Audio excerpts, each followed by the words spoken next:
Somolu ta' 30 sena li jgħix il-Ħamrun kien akkużat bi każ ta' stupru li seħħ il-ġimgħa.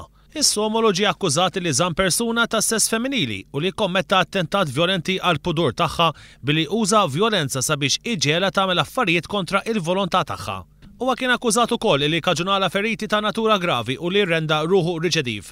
L-imputat wieġeb li mhux ħati għal akkużi miġjuba kontrih madankollu ma ngħatax il-libertà proviżorja u nżamm taħt arrest preventiv fil-ħabs.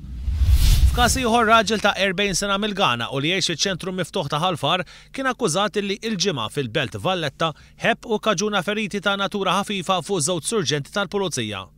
Huwa ġie akkużat ukoll li fixkilhom fix-xogħol tagħhom kiser il-bon ordni u rrifjuta li jagħti l-partikolaritajiet tiegħu.